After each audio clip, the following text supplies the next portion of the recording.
Glad you are still with us. We continue with In the Headlines. In case you're joining, I am Jain Wambui. The show is Good Morning Kenya at KBC Channel 1 is official station handle. Now, coming back to the Daily Nation before we get to sample the other front pages, Chilo Bay is back. That is a headline here on this particular daily. Chiloba makes a comeback after 3 years in the cold as the Director General of the Communication Authority, something that, you know, has had quite a number of people express their opinion on the socials. We will be sampling for you that in a bit. And finally, disgraced R&B star R. Kelly faces life behind bars after a New York jury convicts him of running a criminal ring that trapped teens and women in a web of sexual, emotional, and physical abuse. That and so much more will be getting the details once we have gotten you through the front pages of the other dailies. Victor. Yeah. Just asking about it's they said it's emotional, sexual, and physical abuse. Right. That shows the depth of you know, some laws in some countries. Like right now, the case of R. Kelly has been going on for a very, very long time. And, you know, they talk of emotional abuse, that is one, sexual abuse and physical. Yes. And these are cases that go way back to the 90s, you know, and most so he was targeting underage girls. So they have all the questions to answer. All right. Okay, so on the front page of the Star, Ruto goes slow on Uhuru, crafts national outlook. Ruto goes slow on Uhuru, crafts national outlook. Changes tack, adds high-profile non-challenging confidence. Deputy President drops divisive hustlers versus dynasties. That is what's on the front page here of the Star newspaper. And of course, still on the front page, we have got pictures of Raila Odinga meeting, you know, Kikuyu elders there and professionals, Mount Kenya Foundation elites in Nairobi, where they had a meeting on how to cement Raila Odinga's fortunes in the mountain. Okay, I didn't have motive to kill Willie Kimani. That's according to policewoman Sylvia Wanjohi, one of the junior officers implicated in the murder of human rights lawyer Willie Kimani, yesterday told the trial court she had no motive to kill him. Sylvia was last week placed on her defense after trial judge Jesse Lesit found she and other accused Frederick Leliman, Stephen Cheburet, and Leonard Mwangi and Peter Ngugi have a case to answer. I will give you more details on how NHIF is planning to cater for increased dialysis bouts, all right, in a short while. But high fuel prices unlikely to drop soon, says regulator. Now, EPRA says that global prices trend points to worse days ahead. Worse days ahead. Kenyans desperate for cheaper fuel may not get relief anytime soon from the hefty prices that kicked in this September. The energy regulator has warned. Energy and Petroleum Regulatory Authority boss Daniel Kiptos said that looking at the market trend, the prices are unlikely to change soon. Why? The National Assembly Finance Committee chaired by Gladys Wanga, that's Homa Bay woman representative, said that they can only calculate next month's price cycle after cargoes close on the 10th. So we just have to adhere to the call of nature right now. The global trend is now pushing for the high fuel prices. Now, on that issue of NHIF, state in talks to reduce age of free NHIF, excuse me, NHIF beneficiaries from 70 to 60. The Ministry of Labour and Health are in talks to expand the age bracket of elderly persons benefiting from the free National Hospital Insurance Fund cover. According to the Director of Social Development and Family Promotion in the Ministry of Labour, Lisel Mogaka, he said that the elderly age bracket begins at 60 years. Persons of that age should be included. Currently, only those who are 70 years and above are covered under the Super Cover program. So that is a discussion that is taking place, and perhaps it will bring a lot of relief for the elderly. In 2019, MPs proposed that the age of the beneficiaries of the free NHF cover include Kenyans aged 60 years, but nothing has materialized since then. So, lastly, beautiful soul, quote unquote, Nakuru doctor and his kids buried, interred in 2 graves next to each other, covered with a single white tile slab. Dr. Gakara was, it's being said that he used to tell bedtime stories to his 2 children about, like the stories of Donkey in the Well and the 3 little pigs and the big bad wolf. Perhaps these are some of the stories that, kids love to hear, right? So they were buried yesterday, and we can only say, may the grace be to the family. Regina. Almost similar what I have here on the Standard this morning, just matters of, politics. It's a run-up towards the 2022 general elections, and we're seeing the political scene very fluid, actually. Today we're hearing this, tomorrow is definitely going to be a different story altogether. While analysts are saying that Deputy President is changing tact, that is William Ruto, in regard to, his campaign agenda and such, when it comes to, Hustler Dynasty movement, Raila was still on a charm offensive of Mount Kenya, but now literally right here in Nairobi, meeting members of the Mount Kenya Foundation. This is made up of politicians as well as business tycoons from the region. And I'd want to quote what has been said, or rather what he said during that presidential that address there, that address that was covered by various media houses, and I'd want to quote it as it has been captured here. Raila assured the region that his presidency will protect their business interests, even as he highlighted his agenda for the youth, women and other interest groups. He denied claims that he was likely to frustrate businesses owned by the Mount Kenya tycoons, stating that he had been at the forefront in protecting their interests. Right here on KBC Channel 1, we always ask you to debunk the truths and facts. So, well, this is a political season, so much will be said. But what do you want from your leader, from the ward representative all the way to the president? Have they honored the promises that they made in the last election? Or are now those particular projects that have been stalling for years become an agenda for their campaign? Rhetorical question. Remember, we are live and we welcome your feedback. You can get us on Twitter at KBC Channel 1 News. So that is what was transpiring yesterday. At the same time, we expect that the ODM leader will be meeting OCA principals in the next talks over the State House bid. Remember, the last time that there was this conversation, President Uhuru Kenyatta, as well as the OCA leaders and former Premier, did not get into, an agreement in regard to who is going to be the flag bearer and if the OCA principals are going to support Raila Odinga's presidential bid come 2022.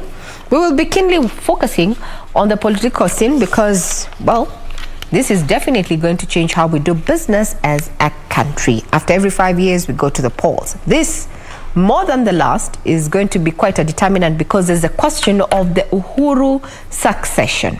And a time when we understand that the mountain is split, something that we did not see over the years as far as our political history is concerned, considering also now the Mount Kenya region has become the voters, or rather votes hunting ground.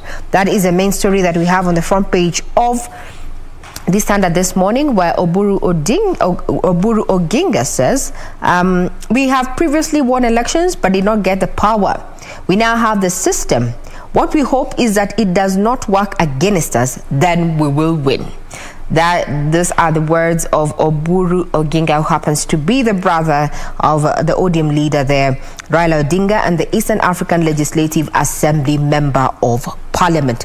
Further on the special report, talking about, the investigations of a series of murders that have made headlines over the last few years. Now, in this special report is that confessions that have unraveled murder riddles, running back from the brutal killings of Bishop Luigi Lokati, lawyer Willie Kimani, Solomon Mwangi, were all solved thanks to the admissions by some of those who were involved. This is a special report that has been captured there.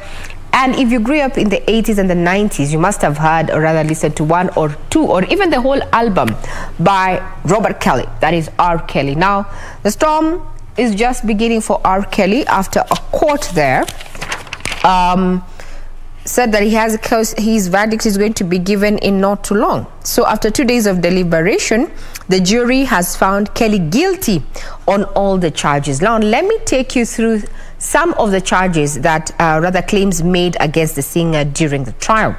Assaulting underage victims and knowingly infecting them with herpes, coercing victims into getting abortions, slapping, choking, spitting at and urinating on his victims, recording sexual encounters with his underage accusers, creating child porn, subjecting victims to cruel punishment, forcing his victims to write letters denying allegations of abuse against him, threatening his accusers and their families if they attempted to leave him or press charges, and his illegal marriage to singer Aaliyah, who was involved in obtaining a fake ID for the then 15-year-old so that the nuptials could be performed, then serving as a ringleader for decades, long scheme to recruit women and underage girls for sex.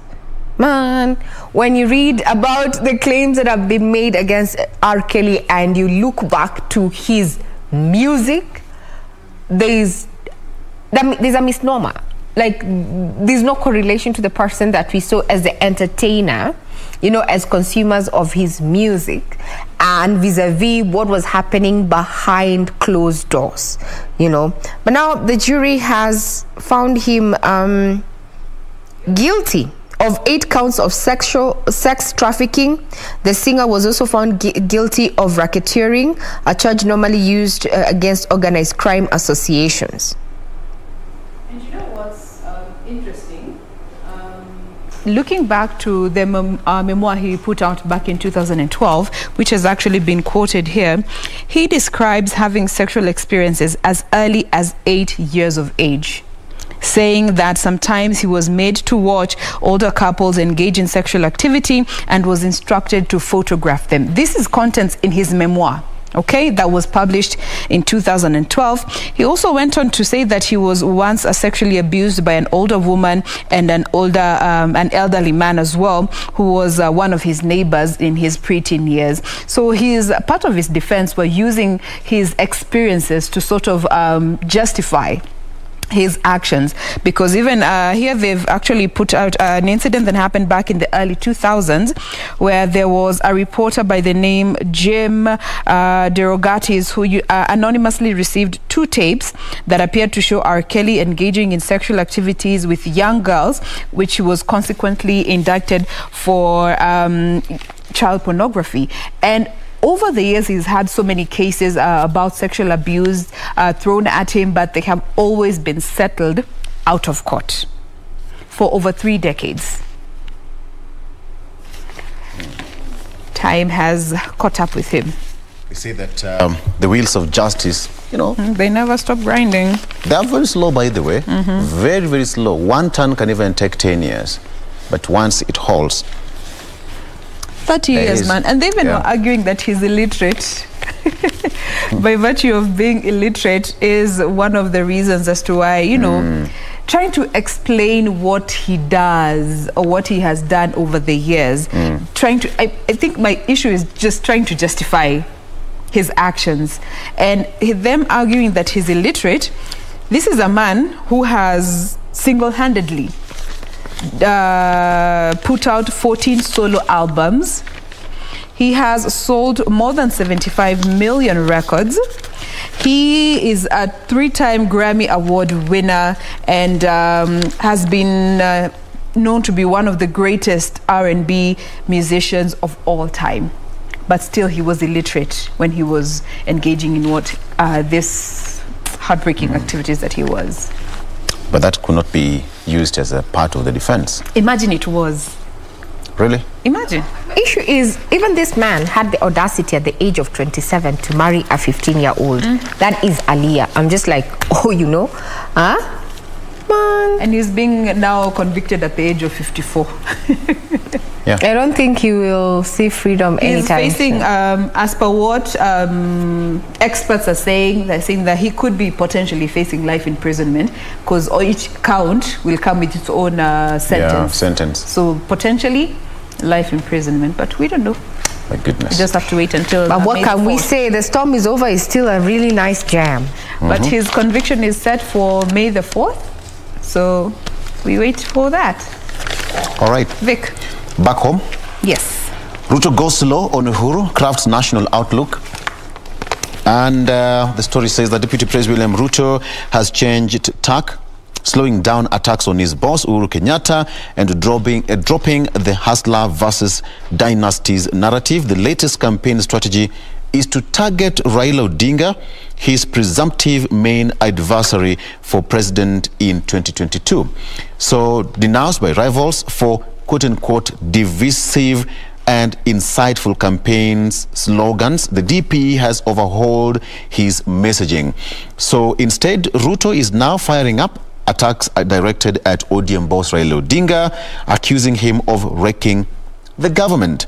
Now, the DP has maintained that the genesis of his problem with his boss was after the handshake with Raila in March 9th, 2018. Okay. So from Ruto, let's go to Raila. How Raila's fortunes are now changing in Mount Kenya region. The ODM leader's ecstatic reception has inspired his allies, with the president's men delighted that, contrary to belief that Ruto was solid in Central, Raila is gaining traction. So President Uhuru Kenyatta's fallout with his deputy William Ruto over the 2022 succession has drastically changed fortunes for ODM boss Raila Odinga in the vote-rich Mount Kenya region. It was feared that a Uhuru-Ruto unity, which twice vanquished Raila in the 2013 and 2017 general elections, could have easily assured the DP a state house pass at the expense of the ODM boss. However, the president's robust and elaborate scheme to deploy his confidence to market Raila and position him as his ultimate successor could have triggered Ruto's Waterloo on the mountain. That is on the political scene. Now, there's a story here between Nordin Haji and George Kinoti. Haji could be headed for a clash with Kinoti. Why? DPP says that office is opposed to detention of suspects for more than 24 hours. All right, the office of the DPP could be headed for a clash with the Directorate of Criminal Investigations over prolonged detention of suspects. Director of Public Prosecutions Nordin Haji on Tuesday, that is yesterday, said that his office is opposed to the detention of suspects for more than 24 hours, as it is a violation of human rights contrary to the Constitution and other laws. All right, Haji's stance could put him at loggerheads with DCI boss George Kinoti, whose officers have been arresting suspects on Friday, commonly known as the Kamata Fridays, and forcing them to stay in cells until Monday, when they are produced in court. I really want to see that play out. To be interesting. I truly want to see it play out, because how many, I know each of you have interacted with so many cases of people being arrested, sometimes with no cause, and taken and held with no charges and not being released after the 24-hour threshold has lapsed. Yes. Actually, sometimes they say that some suspects are released on police bond. And especially on that Friday stretch, so that you tunakuweka ndani when you continue on Monday. It is illegal. It is a violation of rights. I don't know whether this is true, but some allegations out there are that when you're arrested on a Friday, probably in the morning, you don't get booked immediately. Because the moment you get booked at the OB, then it means that you have been booked at the police station. So if you're not yet booked, then it means that you are still not under police custody. They don't have your records yet. So they book you at 5 or 6 or even 7, and see, it's a weekend. I don't know, it's an allegation that it's out there, but you are asking a good question. You're likely to see how it will pan out. Yeah, interesting to see these two bosses go head to head about this. One defending their junior officers, and one saying what your officers are doing is wrong. Allow me to quote something here. According to the Constitution, according to one of the DPP says that he cited Article 9 of the Universal Declaration of Human Rights that stipulates no one shall be subjected to arbitrary arrest, detention, or exile. That is according to Article 9.1 of the International Covenant on Civil and Political Rights and United Nations Standard Minimum Rules for Non-Custodial, among other statutes protecting human rights. And he said that according to Article 49 of the Constitution of Kenya, it gives an arrested person the right to be released on bond or bail on reasonable conditions, pending a charge or trial, unless there are compelling reasons not to be released. So I think that's where most people, take that to play around with that article. He added that Article 49.2, again, of the Constitution provides that a person shall not be remanded in custody for an offense if it is punishable by a fine only or by imprisonment for not more than 6 months. It would be a nice duel. Nice duel. Yes, and a while back there was a conversation around the number of how our prisons are crowded, and because there are so many inmates who are in for petty crimes, crimes that could have, in that, as you have quoted there, been, an alternative would have been a fine. Police fine, bail, or bond, then you're released. There was, and especially when COVID-19 was now, when we were at one of our peaks, there was concern around the guys who have been imprisoned for petty crimes that do not require a sentence or prison time, but can be offset by a fine. So we do hope to engage them sometime soon here on Good Morning Kenya to understand, why DPP boss is saying this and DCI boss also saying this other thing. All right, so that's that. Now, let me bring you to the Daily Nation. Chiloba is back. Chilobe, as popularly. The fascination. Chilobe is back. You remember back in 2018 how that was such... It was a trending name, Chilobe. It was such a word, such a name. Yeah. But after 3 years being behind the scenes, they have said here 3 years being in the cold, former IEBC Chief Executive Officer is back as the Director General of the Communications Authority, bringing him back to government, of course, under a 4-year renewable term, following a competitive recruitment process to fill the position that was left by Mr. Francis Wangusi. So looking at some of the credentials that he holds, that was, of course, put out by the Communication Authority, he is a policy consultant and principal partner with Chill and Kemp Consultancy, an advocate of the High Court. He holds an undergraduate degree in law from the University of Nairobi, a Masters of Arts degree from Central Europe University in Hungary, a Master of Science degree in Program Management from the University of Oxford, and a certificate in Blockchain Strategy from Oxford. So this has been termed as a sweet victory for him after 3 years of being in the cold. So let's see what his 4-year term will be like as the Director General of the Communication Authority. Regina? Well, what can I say? What can I say? Can you say a good pot is used twice? That's all I'll say. I don't know about pots that are used daily, but quote for the day. You know, quote for the day. Yes, but a good pot is used twice. That's an African saying, and I will rest it at that. He takes over from Francis Wangusi in that particular position. Remember, this is a position that has been held by Mercy Wanjara as acting DG there, and during his tenure there, acting DG, she put up, the online platform to just safeguard children from online abuse. It was launched some 2 years back. So having interacted with the said lady, well, I wish her well. We are yet to know now what happens in regard to that matter. But now that Chiloba is going to be heading the Communications Authority of Kenya, well, we can only wait. Remember, the CA has been in the limelight for the last couple of years. Remember, the controversial show radio show. You remember that conversation? And also the issue of, betting, as well as, pornography, or what is content, unpalatable content on television as well. So yes, we'll wait to see if that the authority is now going to get more powers to execute its mandate now that it has a DG and a man to watch. What can I say? The elections are just around the corner. That's the man to watch. Let's wait and see. At the same time, we have Media Council. They're launching guidelines on how journalists should be reporting to the runoff to the elections as well as during the election. So there's so much. We can only wait and see. Talking about waiting and seeing, I'd want to draw your attention to a story that has been captured here, and this is in regard to the debate amid public outcry in regard to the fuel price hike.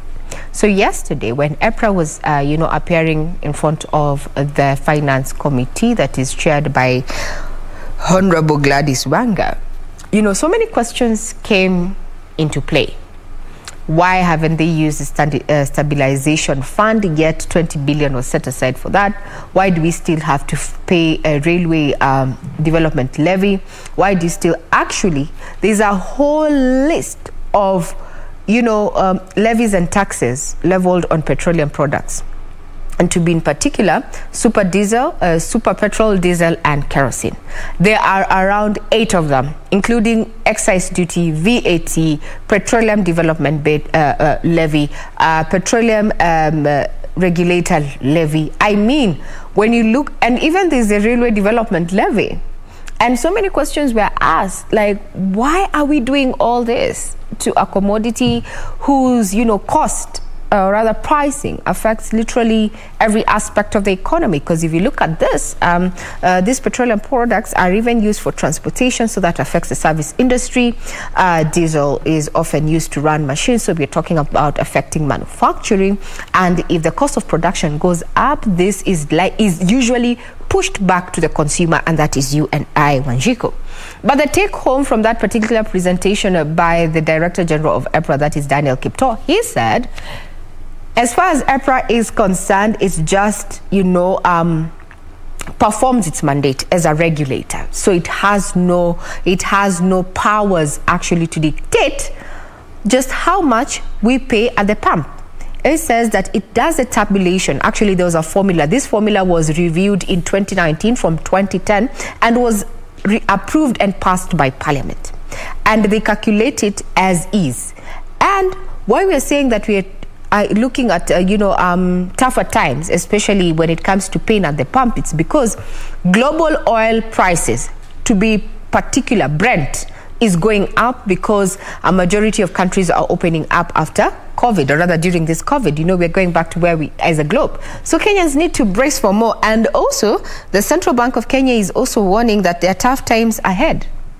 Tough times ahead. So food inflation rose from 9.1% in July to 10.7% in August due to higher cost of basic items. And numerous taxes on oil products have aggravated the situation for consumers. So the Exchequer has said that you and I need to brace. Question is, how far can we go in tightening our belt? Remember, 33% of the Kenyan population is angry. I really don't know. It's a tough one. It's a tough one. Remember, we are doing the special drought report here as KBC Channel 1. Tonight, we're going to be talking about the impact that, drought being named a national disaster. What impact has it had both on, the rest of the country, as well as those counties that are, whose constituents are staring at starvation? Is this going to help mitigate on the impact of the drought? And at a time when the globe is focused on matters of climate change, what has Kenya done in as far as adoption of technologies to mitigate on this? All this will be captured tonight on Prime Edition. So save a date on this 29th of September 2021.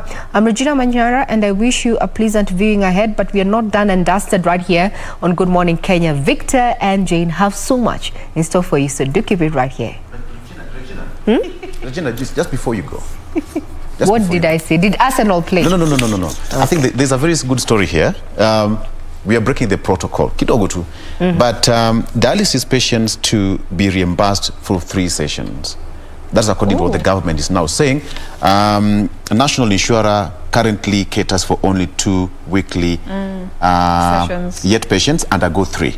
So it's important to note that kidney patients might soon have a sigh of relief under a new NHIF plan to cater for their 3rd session of dialysis per week.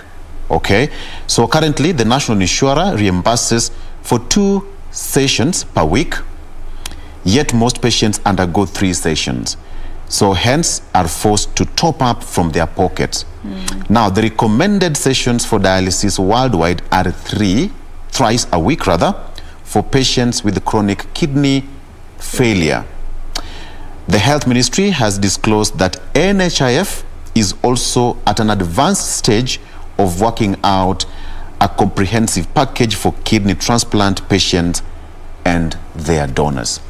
Some good news. Yeah, you'll allow me to break that protocol before you go on a break, because I know most people are struggling out there, because they even go to India for such treatments, and now NHIF is now planning to have that covered locally, and 2, not 3 per week.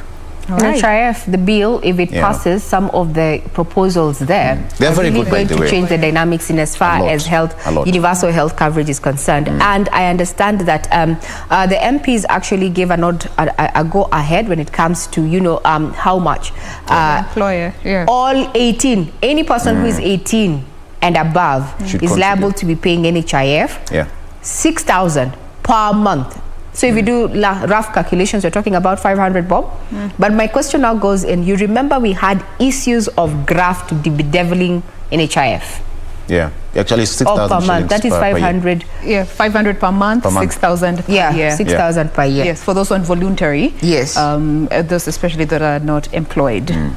We had that discussion with the CEO, Yes. Peter Kamunye, some times back, and I think now we should bring him back to explain to us more. It's good for to the get country. clarification from the boss himself. All right, Regina, now peleka us to the break. It's Wednesday, it's ladies' night. I don't know who your all-time Wednesday crush is, but I know who I'm crushing on. I'm crushing on myself. So if you don't crush on yourself on Wednesday, yes, why don't I need to crush on myself? Victor is saying his own crush today. You are your own crush Wednesday. Hey, but it's a woman crush or a No, my I'm friend. asking who is crushing on me. Oh, who is crushing on you? Ngojea Monday utajua. Oh, the producer Fadhili is crushing on me. I know others are also crushing on me, so yeah. So let's crush on each other. All right. On that note, we take a quick break, but we are not done here. So to keep right here, we have interesting conversations that we welcome you to give feedback on. You can get us on Twitter at KBC Channel 1 News, at Manyara, at Jain Wambui, and at Victor Oloo. We'll be right back.